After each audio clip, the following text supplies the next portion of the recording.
அமெரிக்க ஜனாதிபதி Donald Trump அறிவிப்பு இன்னும் கொஞ்ச நேரத்தில் நடைமுறைக்கு வர இருக்கிற நிலையில் ரஷ்யாவினுடைய பதிலும் பலி வந்திருக்கு, சைனாவினுடைய பதிலும் பலி வந்திருக்கு, ஈரான் எப்படி தயாராகி கொண்டிருக்கு என்றதை பற்றின தகவல்களும் பலி வந்திருக்கு. இன்னைக்கு என்னெல்லாம் நடந்திருக்கு என்றதை இந்த வீடியோவில் பார்க்க போகிறோம். இதை தவிர மேலதிகமாக என்னுடைய வீடியோவை தொடர்ச்சியாக பார்த்து கொண்டிருக்கிற நிறைய பேர் கமெண்ட்ல நிறைய விஷயங்களை கேட்டுக்கொண்டிருக்கிறீங்க. தனித்தனியாக ரிப்ளை பண்ணுறதுக்கு பதிலாக இந்த வீடியோவில் உங்களோட ஒரு சில விஷயங்களை கதைக்கலாம்னு சொல்லியும் நான் நினைக்கிறேன். முதல்ல அதிலிருந்தே ஆரம்பிக்கலாம். நான் வளமையாக என்ன நடக்குது உலகத்தில், இலங்கையில், நாட்டில் நடப்பு என்ன நடக்குதுன்னு சொல்லி பார்க்கறதுக்கு தெரிஞ்சு கொள்கிற நிறைய விஷயங்கள் இருக்கு. அந்த மாதிரி தெரிஞ்சு கொள்கிற விஷயங்களை உங்களோட கதைக்கிறது தான் ஒவ்வொரு நாளும் நான் போடுற வீடியோ. ஒவ்வொரு நாளும் வீடியோ போடுறதுக்கு பெரிய கஷ்டம் இல்லாமல் இருக்கிறதுக்கான காரணமும் கூட அதுதான். என்ன நடக்குதுன்னு சொல்லி பார்க்கறது வளமையானது. அதை பற்றி கதைக்கிறதுலையும் பெருசாக ஒரு பெரிய அளவில் மினக்கிட வேண்டிய அவசியம் இருக்காது. அதனால அது ஈஸியானதுன்றதால தான் ஒவ்வொரு நாளும் வீடியோ போடக்கூடிய மாதிரி இருக்குது.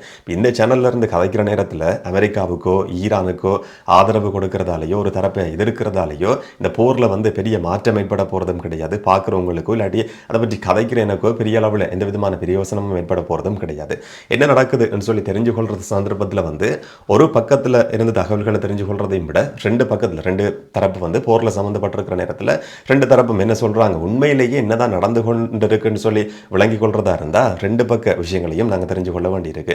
ஒரு பக்கத்துக்கு ஆதரவான இல்லாட்டி இன்னொரு பக்கத்துக்கு எதிரான கருத்துக்களை சொல்றதால உண்மையான கலை யதார்த்தத்தை கடைசி வரைக்கும் எங்களால் விளங்கி கொள்ளக்கூடிய மாதிரி இருக்காது. இப்போ ஒரு சில நாட்களுக்கு முதல்ல நேற்று முந்தின நாள் பார்க்குற நேரத்தில் ஈரானுக்கு அடிபணிஞ்சு அமெரிக்கா சொத்துக்களை முடக்கியிருந்த சொத்துக்களை விடுவிச்சது என்ற மாதிரி நிறைய இடங்களில் பார்க்க முடிஞ்சது. அதுக்கு பிறகு பார்க்குற நேரத்தில் அமெரிக்கா மறுப்பு தெரிவிச்சிருந்தது. அந்த மாதிரி முடக்கப்பட்டிருக்கிற சொத்துக்கள் விடுவிக்கப்படலை. சில நேரங்கள் அதை பற்றி நாங்கள் யோசிக்க முடியும் என்ற மாதிரி செய்திகள் வெளிவந்திருந்தது. இந்த மாதிரி ரெண்டு பக்கத்துல இருந்து வெளிவர தகவல்களை சொல்ற நேரத்தில் இல்லை அப்படி எல்லாம் நடக்கவே இல்லை, உங்களுக்கு ஒன்றும் தெரியாதுன்னு சொல்லி கமெண்ட்ஸ் வர்றது வளமையானது. அதை பற்றி நான் பெருசா அந்த அளவுக்கு யோசிக்கிறது கிடையாது. ஆரோக்கியமான விமர்சனங்கள்னு சொன்னால் அதை ஏற்றுக்கொள்ள முடியும். ஆனால் இந்த மாதிரியான விஷயங்களை பொறுத்த வரைக்கும் ரெண்டு பக்க தரப்புகளினுடைய விளக்கங்களையும் நாங்கள் தெரிஞ்சு கொண்டா மட்டும்தான் உண்மையில் என்ன நடந்திருக்குன்னு சொல்லி விளங்கிக் கொள்ளக்கூடிய மாதிரி இருக்கும். சர்வதேச ஊடகங்களில் பேசப்படுற தகவல்கள் அது என்ன தகவல்கள் பேசப்படுதுன்றதை அப்படியே சொல்லுவேன். சில சந்தர்ப்பங்களில் இது என்னுடைய தனிப்பட்ட கருத்துன்னு சொல்லி சொல்றது வளமையானது. சில நேரங்களில் சில கன்ஸ்பிரசி தியரிஸ் கோட்பாடுகள் முன்வைக்கப்படும். இப்படி இருக்கலாம் என்ற மாதிரி நம்பப்படும் இல்லாட்டி சொல்லப்படும். அதுவும் சில கோட்பாடுகள் நம்புறதும் நம்பாததும் உங்களை பொறுத்ததுன்னு சொல்லியும் நான் சில வீடியோக்களை சொல்லியிருக்கிறேன். அப்படி சொல்லக்கூடாதுன்னு சொல்லியும் ஒருத்தர் எனக்கு கமெண்ட் பண்ணியிருந்ததை பார்க்க முடிஞ்சது. அது ஒவ்வொருவரை பொறுத்தது. சில நேரங்களில் சில நபர்கள் நம்ப முடியும், சில நேரங்களில் இதை நம்ப முடியாத ஆதாரம் கிடையாதுன்னு சொல்லி இந்த மாதிரி நினைக்கிறவர்களும் இருக்க முடியும்ன்றதால நம்புறதும் நம்பாததும் உங்களை பொறுத்ததுன்னு சொல்லியும் சில சந்தர்ப்பங்கள் சொல்லியிருக்கிறேன். தொடர்ச்சியாக என்னுடைய வீடியோ பார்த்து கொண்டிருக்கிற எல்லாருக்கும் மிகப்பெரிய ஒரு நன்றி. இன்றைய முக்கியமான ஒரு அறிவிப்பு என்னன்னு சொன்னால், அறிவிப்பு நடைமுறைக்கு வர விஷயம் என்னன்னு சொன்னால், அமெரிக்க ஜனாதிபதி டொனால்ட் ட்ரம்ப் நேற்றைய நாளில் சொல்லியிருந்தார், ஈரானுடைய துறைமுகங்களுக்கு போகிற கப்பல்கள், அந்த துறைமுகத்திலிருந்து வெளியேற கப்பல்கள் எல்லாமே முடக்கப்படும். இல்லாட்டி அந்த கப்பல்களுக்கு அமெரிக்க படைத்தரப்பு நேவி கடைசி வரைக்கும் அனுமதி கொடுக்க போகிறது கிடையாது. இதுக்கு மேலேயும் பொறுமையாக இருக்க முடியாது என்று சொன்னால் ஹோமஸ் நீரிணையை ஈரான் மூடி வச்சிருக்கு. இதுக்கு முதல்ல ஒரு வாக்குறுதி கொடுக்கப்பட்டிருந்ததாம், ஹோமஸ் நீரிணை திறக்கப்படும், இல்லாட்டி அங்கே போகிற கப்பல்களுக்கு கட்டணம் அறவிடப்படாதுன்னு சொல்லி ஈரான் நேரடியான ஒரு வாக்குறுதியை கொடுத்திருந்தோம். அது கடைசி வரைக்கும் நிறைவேற்றப்படாமல் இருந்தது. இப்போ கட்டணம் அறவிடப்படுது. அந்த ஹோமஸ் நீரிணையில் பயணம் செய்கிற கப்பல்களுக்கு கட்டணம் அறவிடுறதை ஏற்றுக்கொள்ள முடியாது. எந்த ஒரு நாடுமே ஈரானுக்கு கட்டணம் செலுத்த வேண்டிய அவசியம் கிடையாது. இதனால் நாங்கள் மாற்று திட்டத்தை அறிவிக்கிறோம்னு சொல்லி ஹோமஸ் நீரிணையை நாங்களே மூடுறோம்னு சொல்லி ட்ரம்ப் நேற்று குறிப்பிட்டிருந்தார். அது இன்றைக்கு இலங்கை இந்திய நேரப்படி இரவு 7:30 நடைமுறைக்கு வருது. அப்ப இங்க இருக்கிற ஒரு முக்கியமான கேள்வி என்னன்னு சொன்னா, ரஷ்யாவினுடைய கப்பல்கள் தாக்கப்படுமா, சைனாவினுடைய கப்பல்கள் தாக்கப்படுமா என்ற கேள்வியை சர்வதேச ஊடகங்கள் முன்வைக்குது. ஈரான்ல இருந்து அதிகமான எரிபொருளை கொள்வனவு செய்யறது ஆசிய நாடுகளை பொறுத்த வரைக்கும், இல்லாட்டி ஒட்டுமொத்தமா பார்க்கிற நேரத்திலேயே சைனா தான் அதிகமா ஈரான்ல இருந்து எரிபொருளை இறக்குமதி செய்து கொண்டிருக்கு. இப்ப ஈரானுடைய கப்பல்கள் இலக்கு வைக்கப்பட்ட சந்தர்ப்பத்தில், சைனாவினுடைய கப்பல்கள் ஈரானுக்கு போற கப்பல்கள் இலக்கு வைக்கப்பட்ட சந்தர்ப்பத்தில் சைனாவினுடைய படைத்தரப்பும் இதுல களமிறக்கப்படுமான்ற ஒரு சந்தேகமும் முன்வைக்கப்படுது. என்ன சொன்னா, பக்கத்திலேயே ஏடன் வளைகுடாவுக்கு பக்கத்தில் இல்லாட்டி ஏமனுக்கு பக்கத்தில் இருக்கிற ஜிபூட்டில சைனாவினுடைய ராணுவ தளம் இருக்கு, அமெரிக்காவினுடைய ராணுவ தளமும் அங்க இருக்கு. அங்க இருக்கிற ராணுவத்தை தங்களுடைய படைப்பிரிவை சைனா களமிறக்கி சைனாவினுடைய கப்பல்களை பாதுகாக்கிறதுக்கான முயற்சி முன்னெடுக்கப்படுமா இருந்தா அமெரிக்க கடற்பட எப்படியான ஒரு நடவடிக்கையில் ஈடுபடும், இல்லாட்டி அமெரிக்க ஜனாதிபதி டொனால்ட் ட்ரம்ப் அதுக்கு பிறகு எடுக்க போற நடவடிக்கை எப்படியானது என்ற ஒரு சர்ச்சையும் பதற்றமும் தொடர்ச்சியாக நிலவி கொண்டிருக்கு. இன்னொரு பக்கம் ரஷ்யாவினுடைய ஜனாதிபதி மாளிகையிலிருந்து இன்னைக்கு ஒரு அறிவிப்பு வெளிவந்திருக்கு. ரஷ்ய ஜனாதிபதி மாளிகையினுடைய பேச்சாளர் இந்த கிரெம்லின் பேச்சாளர் இந்த அறிக்கையை வெளியிட்டிருக்கிறார். இது ஒட்டுமொத்த சர்வதேச நாடுகளையும் பாதிக்கக்கூடியது. அமெரிக்க ஜனாதிபதி டொனால்ட் ட்ரம்ப் எடுத்திருக்கிற இந்த தீர்மானம் என்றது ஒரு சில நாடுகளை மட்டுமே பாதிக்க போறது கிடையாது, ஒட்டுமொத்தமா உலக நாடுகளையும் பாதிக்கிற மாதிரியான ஒரு தீர்மானத்துக்கு ட்ரம்ப் வந்திருக்கிறார். இந்த ஹோமஸ் நீரிணை மூடப்படக்கூடாது, தொடர்ச்சியா திறந்திருக்கணும் என்றதான் எல்லா நாடுகளினுடைய எதிர்பார்ப்பும் என்ற மாதிரி ரஷ்யாவினுடைய ஜனாதிபதி மாளிகை இன்னைக்கு அறிவிச்சிருந்தது. இந்த போற முடிவுக்கு கொண்டு வர்றதுக்கான எந்த விதமான முயற்சியா இருந்தாலும் அதுக்கு உதவி செய்யறதுக்கு நாங்க தயாரா இருக்கிறோம்னு சொல்லியும் ரஷ்யா தரப்புல இருந்து இன்றைக்கும் ஒரு அறிவிப்பு வெளிவந்திருக்கு. இதை தவிர ஈரானுடைய என்ரிச் பண்ணப்பட்டிருக்கிற இல்லாட்டி செறிவூட்டப்பட்டிருக்கிற யுரேனியத்தை நாங்கள் பொறுப்பேற்றுக் கொள்றதுக்கு தொடர்ச்சியாக தயாராக இருக்கிறோம்னு சொல்லி ரஷ்யா அறிவிச்சிருந்தது. இது புதிய யோசனை கிடையாது, இதுக்கு முதலையும் இதே மாதிரியான யோசனைகள் முன்வைக்கப்பட்டிருந்தது. என்று சொன்ன இந்த போரோட மையப்புள்ளி ஆரம்பத்திலிருந்து சொல்லப்படுறது அதிகமான செறிவூட்டல் நடந்து கொண்டிருக்கு, யுரேனியம் செறிவூட்டப்படுது, அணு ஆயுதத்தை நோக்கி ஈரான் நகர்ந்து கொண்டிருக்கின்ற குற்றச்சாட்டு இருந்தது. இந்த பேச்சுவார்த்தை தோல்வி அடைஞ்சதுக்கான காரணம் கூட அதுதான். அமெரிக்காவினுடைய ஒரு கடுமையான நிபந்தனை என்னன்னு சொன்னால் இதுவரைக்கும் என்ரிச் பண்ணப்பட்டிருக்கிற இல்லாட்டி செறிவூட்டப்பட்டிருக்கிற யுரேனியம் ஈரான் அமெரிக்காட்ட ஒப்படைக்கணும் சொல்லி ஒரு கோரிக்கை முன்வைக்கப்பட்டிருந்தது, நிபந்தனை முன்வைக்கப்பட்டிருந்தது. அது நிராகரிக்கப்பட்டதுதான் இந்த பேச்சுவார்த்தை தோல்வி அடைஞ்சதுக்கான மிக முக்கியமான காரணம். இப்ப அமெரிக்காட்ட ஒப்படைக்காட்டி பரவாயில்ல, அதை நாங்களாவது பொறுப்பேற்றுக் கொள்றதுக்கு தயாரா இருக்கிறோம் என்று சொல்லி ரஷ்யா தொடர்ச்சியா கோரிக்கை விடுத்து வந்தாலும் அந்த கோரிக்கையும் ஈரானால ஏற்றுக்கொள்ளப்படலை. என்று சொன்னா எந்த ஒரு தரப்பட்டையும் ஒப்படைக்கிறதுக்கு நாங்கள் தயாரா இல்லை என்ற மாதிரியான ஒரு கடுமையான நிலைப்பாட்டில் ஈரான் தொடர்ச்சியா இருந்து கொண்டிருக்கு. ஆனால் ரஷ்யா தரப்புல இருந்து அந்த யோசனை இன்றைய நாள்லையும் திரும்பவும் முன்வைக்கப்பட்டிருந்தது. சைனாவும் சொல்லியிருக்கு பேச்சுவார்த்தை மூலமா இந்த பிரச்சனைக்கு தீர்வு காண்றதுதான் ஒரு நல்ல யோசனையா இருக்க முடியும், அதை நோக்கி நகர வேண்டியது முக்கியமானதுன்ற மாதிரி சைனா குறிப்பிட்டிருந்தது. இப்போ ஹோமஸ் நீரிணையில இந்த மாதிரியான தடைகள் ஏற்படுத்தப்படும் என்று சொல்லி அமெரிக்க ஜனாதிபதி டொனால்ட் ட்ரம்ப் சொன்னதுக்கு பிறகு சைனா சில நேரங்களில் பின்கதவால நாங்கள் பேச்சு வழக்கில் சொல்றதா இருந்தா ஈரானுக்கு கடுமையான சில நிபந்தனைகளை விதிக்க முடியும், இல்லாட்டி ஒரு அழுத்தம் விடுத்து சமாதானத்துக்கு கொண்டு வர்றதுக்கான முயற்சி முன்னெடுக்கப்படலாம். சைனா நேரடியாக தலையிடுற மாதிரியான ஒரு சூழலை இது உருவாக்க முடியும் சொல்லி இன்னைக்கு சர்வதேச ஊடகங்கள் குறிப்பிட்டிருந்ததையும் பார்க்க முடிஞ்சது. இப்போ சைனா ரஷ்யா இந்த ரெண்டு நாடுகள் சம்பந்தப்பட்டு இப்போ அந்த நாடுகளினுடைய கப்பல்கள் தாக்கப்படாம இருந்து அடுத்தது என்ன நடக்கும் என்ற மாதிரியான நிறைய குழப்பமான தகவல்கள் தொடர்ச்சியாக வெளிவந்து கொண்டிருக்கு. நடக்க போகுதுன்றதை நாங்கள் பொறுத்திருந்து பார்க்கலாம். இந்த நேரம் இன்னும் ஒரு சில நாடுகளையும் இதுக்குள்ள கொண்டு வரதுக்கான முயற்சியில் ட்ரம்ப் ஈடுபட்டிருந்தார். ஆனால் இன்றைக்கு பிரிட்டனுடைய பிரைம் மினிஸ்டர் கியர் ஸ்டாமர் தெளிவாக சொல்லி இருக்கிறார், இந்த ஹோமஸ் நீரிணையில் இல்லாட்டி ஈரானுடைய துறைமுகங்களுக்கு போற அங்கிருந்து வெளியேற கப்பல்களை தாக்குறது என்ற அறிவிப்பில் பிரிட்டன் கடைசி வரைக்கும் கலந்து கொள்ள போறது கிடையாது. பிரிட்டனுடைய பாதுகாப்பு தரப்பு இதுக்காக பயன்படுத்தப்படாது. ஆனாலும் பிராந்தியத்தில் சமாதானத்தை ஏற்படுத்துறதுக்கான முயற்சியில் நாங்கள் கலந்து கொள்வோம். அதிலையும் குறிப்பாக ஹோமஸ் நீரிணையில் போடப்பட்டிருக்கிற கன்னிவடிகள் அகற்ற செயற்பாட்டிலையும் பிரிட்டனுடைய கடற்படை பயன்படுத்தப்படுது, அதுக்கு தொடர்ச்சியான ஒத்துழைப்பு இருக்கும் என்ற மாதிரி அவர் ஒரு அறிவிப்பை வெளியிட்டிருக்கிறார். முக்கியமான ஒரு அறிவிப்பா இது பார்க்கப்படுது. சொன்னா அமெரிக்க ஜனாதிபதி டொனால்ட் ட்ரம்ப் சொல்லியிருந்தார், கன்னிவடிகள் அகற்ற செயற்பாட்டில் யூகே ஈடுபட்டிருக்கு, இன்னும் ஒரு சில நாடுகள் கலந்து கொள்ள இருக்கின்ற மாதிரி சொல்லியிருந்தார்.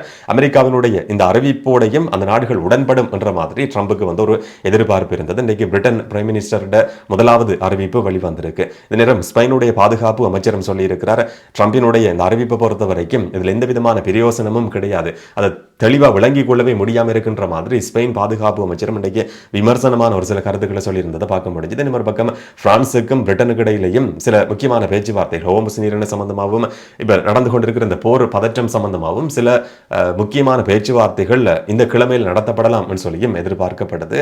ஒரு கூட்டணி என்ற அடிப்படையில் அமெரிக்கா இல்லாத ஒரு கூட்டணி சம்பந்தமான சில பேச்சுவார்த்தைகள் ஏற்கனவே நடத்தப்பட்டிருந்தது. அந்த மாதிரியான பேச்சுவார்த்தை திரும்ப இந்த கிழமையும் ஆரம்பிக்கப்படலாம் என்ற மாதிரியான ஒரு எதிர்பார்ப்பும் இருக்கு.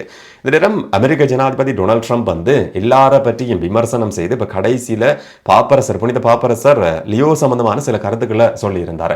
அதுக்கு புனித பாப்பரசர் சொல்லி இருக்கிற கருத்து என்னன்னு சொன்னா, அவரோட விவாதிக்கிறது என்னுடைய நோக்கம் கிடையாது, ஆனா எப்படியான அழுத்தங்கள் விடுக்கப்பட்டாலும் கூட சமாதானத்துக்காக என்னுடைய குரல் தொடர்ச்சியா ஒலிச்சு கொண்டிருக்கும் என்ற மாதிரியான ஒரு கருத்தை அவர் சொல்லி இருந்ததை பார்க்க முடிஞ்சது.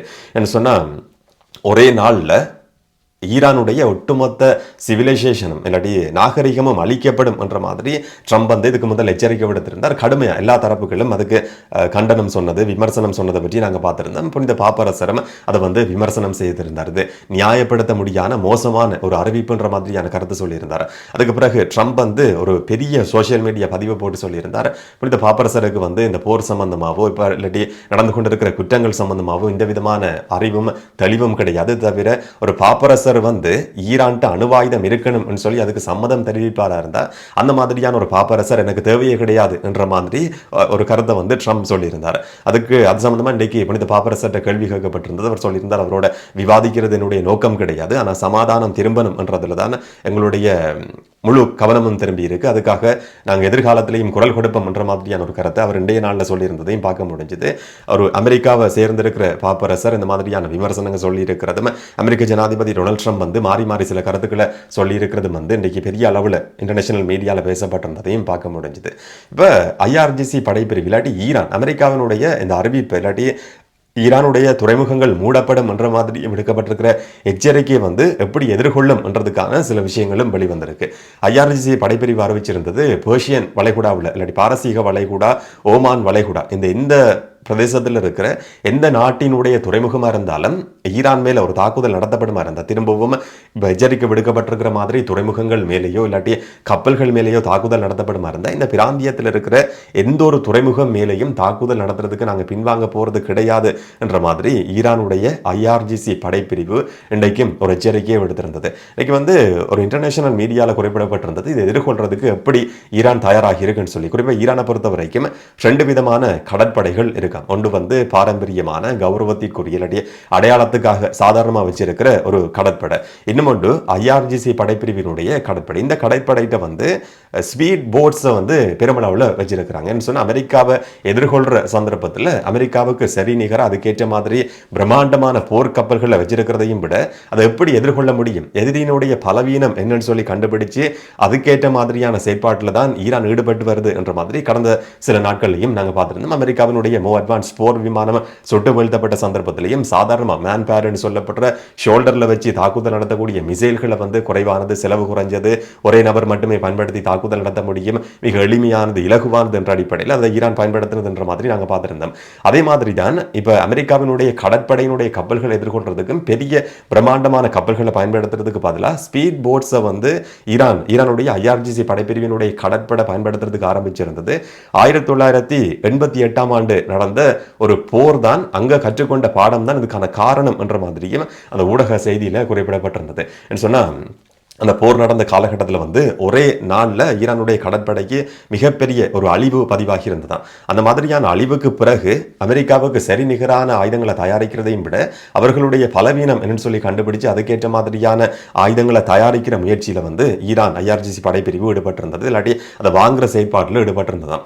அந்த மாதிரியான ஒரு சந்தர்ப்பத்தில் தான் இப்போ ஸ்பீட் போட்ஸை வந்து பயன்படுத்துறதுக்கு ஆரம்பிச்சிருக்கிறாங்க. இப்போ நேற்றைய நாள்லையும் வந்து அமெரிக்காவினுடைய ஒரு போர்க்கப்பல் திருப்பி அனுப்பப்பட்டிருந்தது. ஒரு தாக்குதல் நடத்தப்படருக்கு கடைசி எச்சரிக்கைன்னு சொல்லி லாஸ்ட் வார்னிங்னு சொல்லி சொல்லப்படுற ரேடியோ கம்யூனிகேஷன் இல்லாட்டி வந்து நாங்கள் பழமையாக சொல்கிற மாதிரி ஓகி டோக்கியில் அறிவிக்கப்பட்ட குரல் பதிவுகள் கூட அந்த நாட்டு ஊடகங்களில் வெளிவந்திருந்தது. அமெரிக்காவினுடைய போர்க்கப்பல் வந்து ஹோமோஸ் நீரிணைக்கு போயிருந்தது, கடைசி எச்சரிக்கையை விடுக்கிறோம்னு சொல்லி ஈரானுடைய ஐஆர்ஜிசி படைப்பிரிவிட கடற்படை வந்து ஒரு கடுமையான எச்சரிக்கையை விடுத்திருந்தது. அந்த பிராந்தியத்தில் அந்த பகுதியில் இருக்கிற மற்ற கப்பல்களுக்கும் 10 மைல் தூரம் வரைக்கும் விலகி இருங்க, ஒரு தாக்குதல் நடத்துறதுக்கு நாங்கள் தயாராக இருந்து கொண்டிருக்கிறோம் என்ற மாதிரியான கடுமையான எச்சரிக்கை விடுக்கப்பட்டிருந்தது. அதுக்கு பிறகு அமெரிக்காவினுடைய போர்க்கப்பல்கள் திரும்பி போனது என்ற மாதிரி ஈரான் ஊடகங்களில் சில செய்திகள் நேற்றைய நாளில் வெளிவந்திருந்தது. இப்போ ஈரானுடைய கடற்படை வந்து இந்த ஸ்பீட் போட்ஸை பயன்படுத்தி கொண்டு அமெரிக்காவினுடைய கடற்படை மேலே இந்த மாதிரியான தாக்குதலை நடத்தலாம் என்ற மாதிரியும் எதிர்பார்க்கப்படுது. சொன்னால் துறைமுகத்துக்கு வர்ற போற கப்பல்கள் மேலே தாக்குதல் நடத்தப்படும் இருந்தால் ஸ்பீட் போட்ஸ் பயன்படுத்தப்பட்டு அமெரிக்காவினுடைய பிரம்மாண்டமான போர்க்கப்பல்கள் தாக்கப்பட முடியும். பல முனைகளில் இருந்தும் தாக்குதல் நடத்துகிற சந்தர்ப்பத்தில் அந்த ஸ்பீட் போட்ஸை பொறுத்த வரைக்கும் அதில் ட்ரோன்கள் இருக்கு, என்ன சின்ன படகுகள் சொன்னாலும் கூட அதில் எல்லா விதமான வசதிகளும் இருக்கு, மிசைல்கள் இருக்கு, ட்ரோன்கள் இருக்கு, கன்னிவடிகளை போடக்கூடிய அதிகளவான கன்னிவடிகளை கொண்டு போய் அங்கே போடக்கூடிய மாதிரியான இயலும் இருக்கிற இருக்கிற ஸ்பீட் போட்ஸை தான் ஈரான் பயன்படுத்துதுன்னு சொல்லியும் அந்த செய்தியில வந்து குறிப்பிடப்பட்டிருந்தது. அமெரிக்காவினுடைய பெரிய பிரம்மாண்டமான போர்க்கப்பலாக இருந்தாலும் ஒரு இடத்திலிருந்து தாக்குதல் நடத்துகிற சந்தர்ப்பத்தில் வந்து அதை இலகுவா எதிர்கொள்ள முடியும். ஆனால் பல முனைகள்ல இருந்தும் நூற்றுக்கணக்கான இந்த மாதிரியான ஸ்பீட் போட்ஸ் பயன்படுத்தப்பட்டு தாக்குதல் நடத்தப்படுற சந்தர்ப்பத்தில் அதை எதிர்கொள்றது கஷ்டமானதுன்னு சொல்லியும் அந்த செய்தியில சொல்லப்பட்டிருந்ததையும் பார்க்க முடிஞ்சது. அமெரிக்காவினுடைய இந்த எச்சரிக்கையை எதிர்கொள்றதுக்கு ஈரானுடைய IRGC படைப்பிரிவினுடைய கடற்படையும் இந்த மாதிரியான ஒரு தயார்படுத்தல தான் நாங்கள் காத்து கொண்டிருக்கிறோம்னு சொல்லி ஏற்கனவே சொல்லப்பட்ட மாதிரியான ஒரு நிலைமை தான் இப்பயும் இருந்து கொண்டிருக்கு. இன்னும் கொஞ்ச நேரத்தில் இலங்கை இந்திய நேரப்படி இந்த வீடியோ நீங்க சில நேரங்களில் பார்க்குற நேரம் அது அமுல்படுத்தப்பட்டிருக்கும். இரவு 7:30 நடைமுறைக்கு வருது. இப்போ 2 கிழமை போர் நிறுத்தம் இருக்கு. ட்ரம்ப் வந்து இந்த மாதிரியான ஒரு புதிய எச்சரிக்கையை விடுத்திருக்கிறார். இந்த எச்சரிக்கை வந்து சில நேரங்களில் நடைமுறைப்படுத்தப்படாம அப்படியே பின்வாங்க முடியும். இல்லாட்டி எச்சரிக்கை விடுக்கப்பட்டிருக்கிற மாதிரி மற்ற நாடுகளினுடைய சைனா ரஷ்யாவோட கப்பல்களும் தாக்கப்படும் இருந்தால் அந்த போர் வந்து வேற திசையை நோக்கி சில நேரங்களில் பயணிக்க முடியும். என்ன நடக்க போகுதுன்றது யாருக்கும் தெரியாது. நடக்கும்ன்றதை நாங்கள் பொறுத்திருந்து பார்க்கலாம். இதை பற்றி நீங்கள் என்ன நினைக்கிறீங்கன்றதை கமெண்ட்டில் சொல்லுங்கள். இன்னும் ஒரு வீடியோவில் இன்னும் ஒரு தகவலோட சந்திக்கலாம். வணக்கம்.